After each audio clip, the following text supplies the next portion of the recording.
कार्यक्रम के पुण्यार्जक हैं प्राचीन श्री अग्रवाल दिगंबर जैन पंचायत रजिस्टर धर्मपुरा, प्रधान श्री चक्रेश जैन, महामंत्री श्री विजेंद्र जैन, कोषाध्यक्ष श्री शेखर जैन, सचिव श्री नीरज जैन, मंदिर मैनेजर श्री पुनीत जैन, पंच कल्याणक महोत्सव समिति श्री 1008 पारसनाथ जैन मंदिर, वर्धमान कॉलोनी, सागर, मध्य प्रदेश।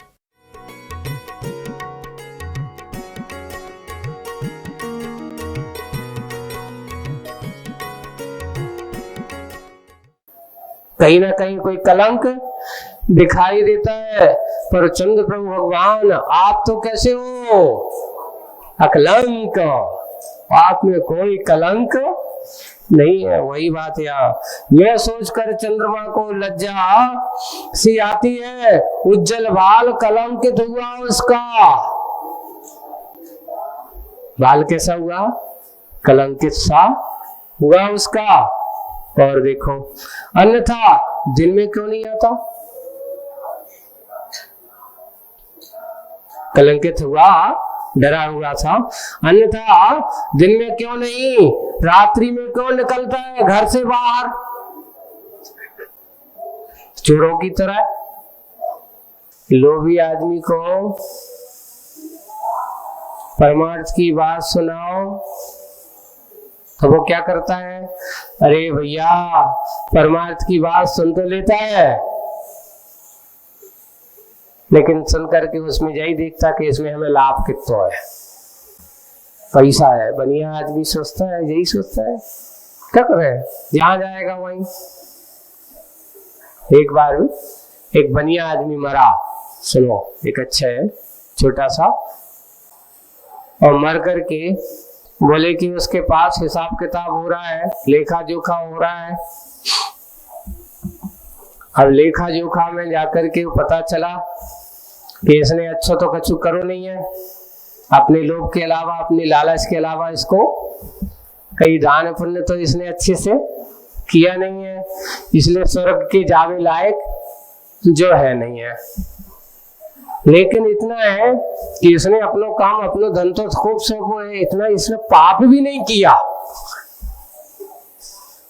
इतना पाप, यानी ये दूसरों को पैसा तो अपनी है, जो लेना है उतना तो जोड़ता था, लेकिन इसने देने के नाम से ऐसा पुण्य नहीं किया, इसलिए स्वर्ग के लायक तो है ही नहीं है। लेकिन इसने कभी किसी को सताया नहीं है, इसका अपना जो है हक से इसने रहा। तो अब उससे पूछा कि क्या करे, तुझे नरक भेजे कि स्वर्ग भेजे, कहां जाओ?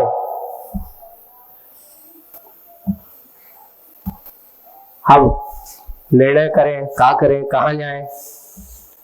तो उसी से पूछा, देख तूने ऐसा तो अच्छा किया नहीं कि तू ऊपर जा सके, नीचे जा सके।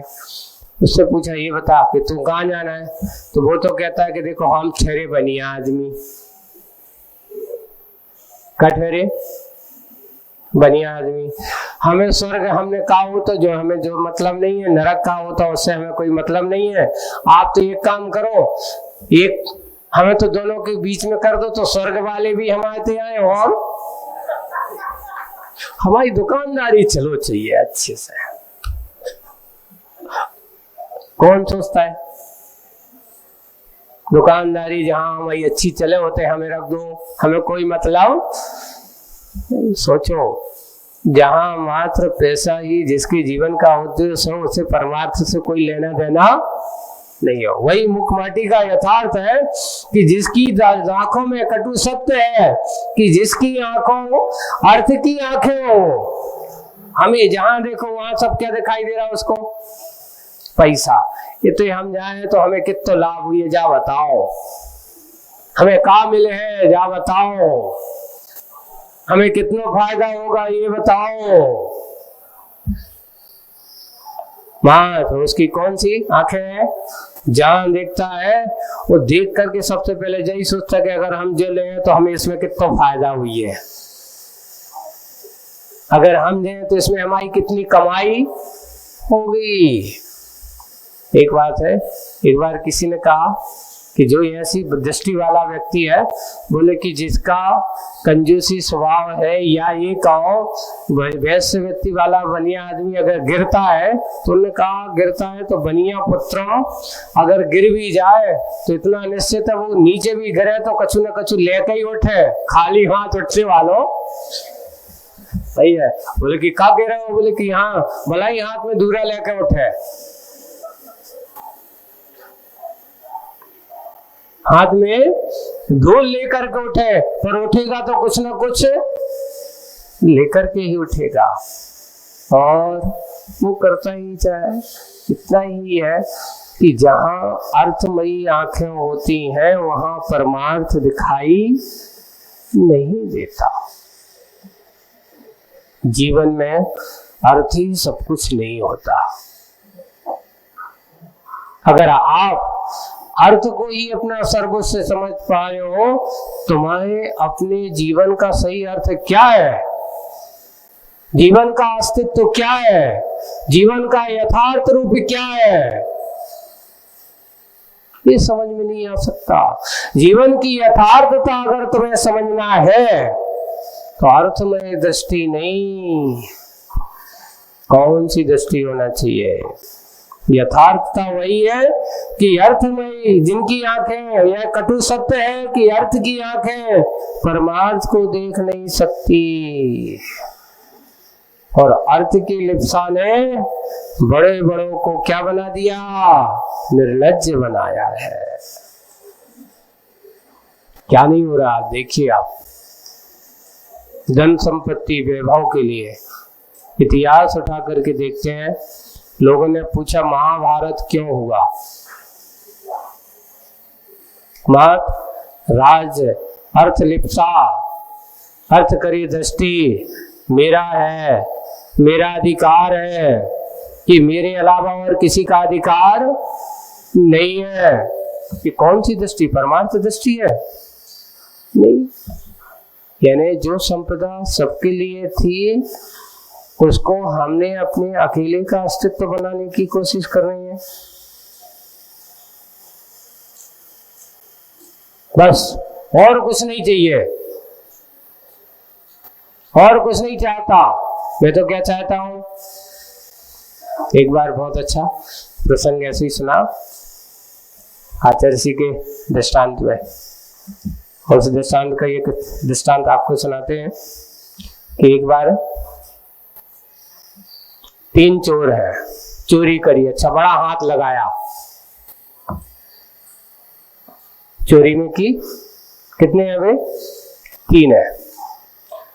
अब चोर तो चोर होते हैं, कितने चोर चोर मौसेरे भाई, एक जो कहावत में नहीं है, कहावत मतलब क्या है?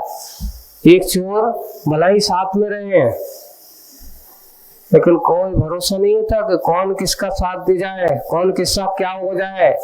कभी भी किसी का भी कुछ भी कर सकता है, वो कभी किसी का सगा नहीं होता, कब जगा दे जाए कोई भरोसा नहीं है। ऐसी उन्होंने चोरी की। अब चोरी करने के बाद जब तीनों मिलते तो फिर क्या होता है? बंटवारा तो होता ही है कि भाई हिस्से बांट होगी। अब हिस्सा बांट होगी तो हिस्सा बांट होगी, तो अब क्या हो गया? तो गए चोरी करके बाहर जंगल में, और जंगल की वो जहाँ सुनसान जगह में वहीं करेंगे, सबकी भीड़ भाड़ में तो करेंगे नहीं, या कहीं एकांत में ऐसा करेंगे। वहां पहुंचते हैं, और पहुंचने के बाद देखते हैं जंगल में एक अच्छा मंदिर है।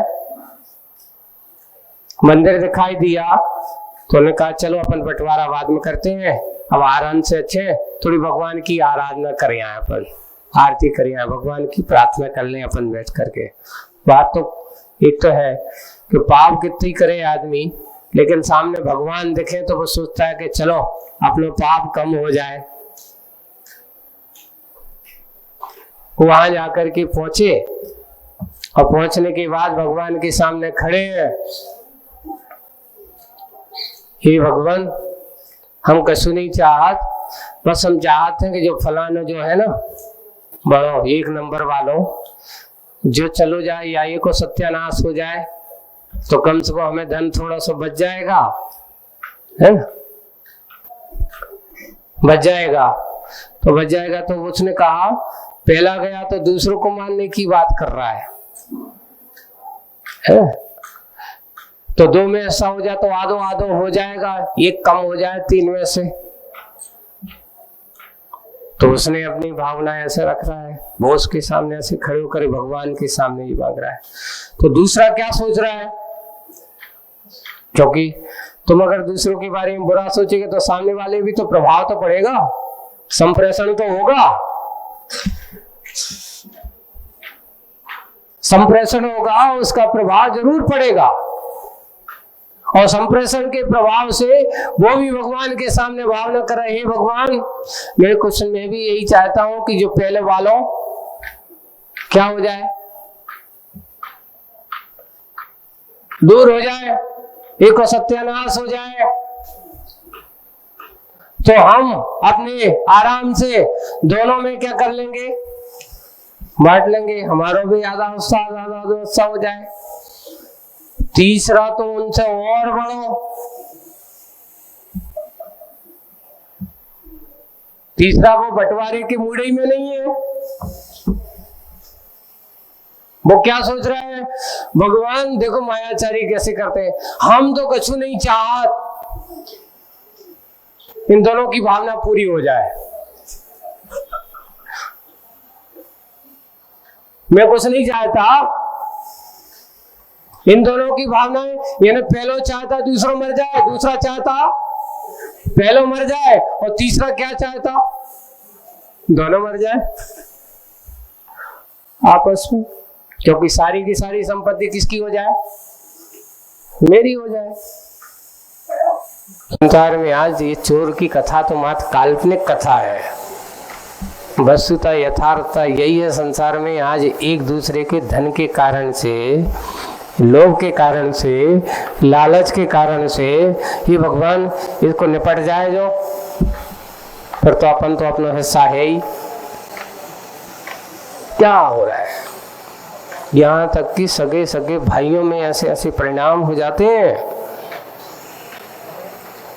कौरव पांडव का परिणाम क्या था, कौरवों ने क्या चाहा था कि ये जो पांडव अपनी हिस्सेदारी मांग रहे हैं, हिस्सेदारी की अपने अधिकार जमा रहे हैं, अपने आप को कह रहे हैं कि मेरा भी हिस्सा है, इस हिस्सेदारी को हमें दूर करने का क्या करना होगा। बोले कि नहीं है, तुम्हारा कोई अधिकार नहीं है, एक फूटी कौड़ी भी नहीं दी जाएगी। तो सामने वाली कहता कि तुम भी क्षत्रिय पुत्र हो तो हम भी क्षत्रिय पुत्र हैं, है ना, जौन कौरव वंश के तुम भी हो तो उसी कौरव वंश के हम भी हैं।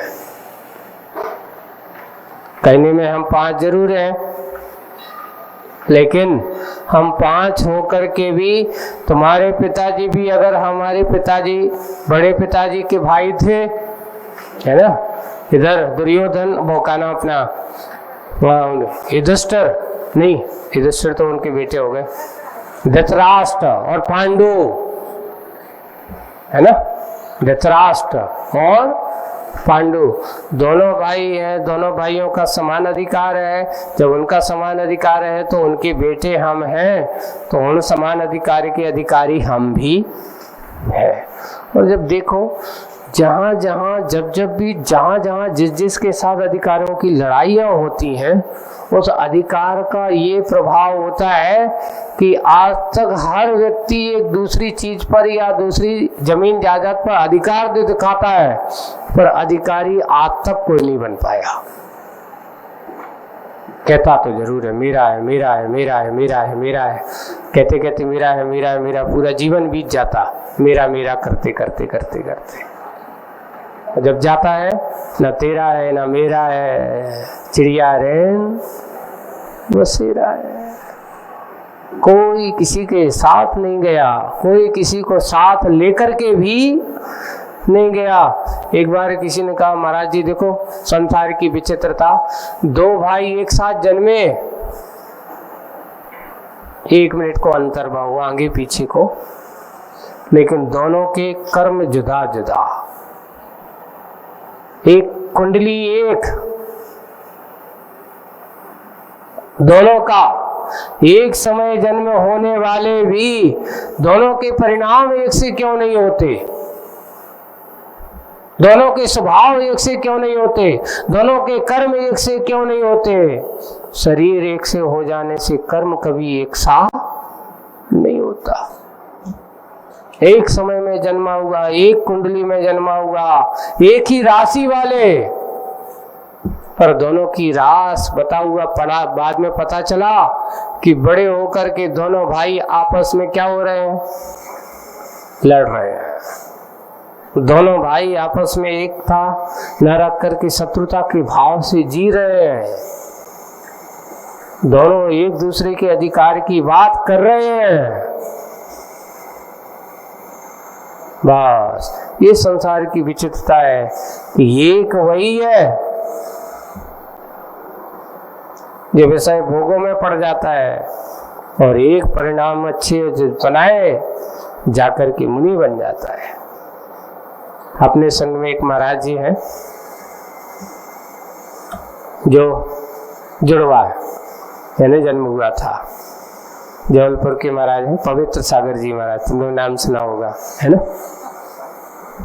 और उनके भाई दोनों, ये दोनों हुए, तो बड़े भाई को वैराग हो गया, आज मुनि बन गए, और छोटा भाई जो है वो आज अपने नहीं हुआ, घर पे पड़े हुए हैं। एक बार क्या हुआ, बहुत अच्छा सुनाया से प्रसंग, दोनों की शकल सूरत एक सी। तो बोले कि आचार्य जी के संग में थे हम उस समय, महाराज वो पवित्र जी कहीं बाहर हो गए, और वो आचार्य जी के दर्शन करने पहुंचा। कौन? छोटा भाई। वहां पहुंचा तो सब लोग, उन्होंने क्या पैंट शर्ट में जे थे, सकल सूरत में का, और बिल्कुल आवाज भी बिल्कुल एक दोनों की एक सी। तो अब वो बहनों वगैरह, भैया का होगा तो काय पहन रहे उनको पता नहीं कैसा क्या हो गया। अब वो जाकर के एक दूसरे आपस में खुश, पता नहीं क्या होगा, देखो वो पवित्र सागर जी महाराज आ गए, कपड़ा पहन लिए, ऐसा हो गया। तो उनको ये पता नहीं था कि जुड़वा है उनको पता नहीं था। बाद में पता चला कि एक महाराज जी के पास, तो वे भी जबलपुर के थे, चंद्रसागर जी महाराज अपने, उनसे पूछा तो एक बहन जाकर उनसे कहती, महाराज जी का होगा, पवित्र सागर जी देखो पैंट शर्ट पहने घूम रहे बोले कि है। उन्होंने कहा ऐसा नहीं, ये उनका छोटा भाई है जुड़वा हुए थे दोनों। अच्छा, फिर वो सब लोग सोचे उसके शकल सूरत आवाज सबकी एक सी, पर दोनों का कर्म कैसा अलग अलग है। एक मुनि बन गया और एक कहाँ संसार की मुनि में लगा हुआ है। ये है विचित्रता कर्म की। एक साथ कर्म का, इसलिए कभी भी बंधु ये ध्यान रखना कि शरीर से जन्म लेने से आपके कर्म वैसे हो जाए कोई जरूरी नहीं है। व्यक्ति का कर्म उसके लिए अलग अलग परिणति वाला होता है, अलग अलग स्वभाव वाला होता है।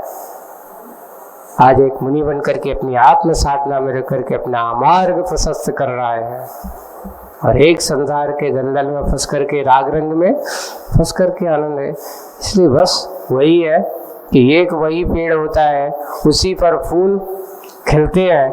एक जाकर के भगवान के चरणों में चढ़ जाता है, और एक जाकर के उसी दलदल में जाकर के सड़ जाता है।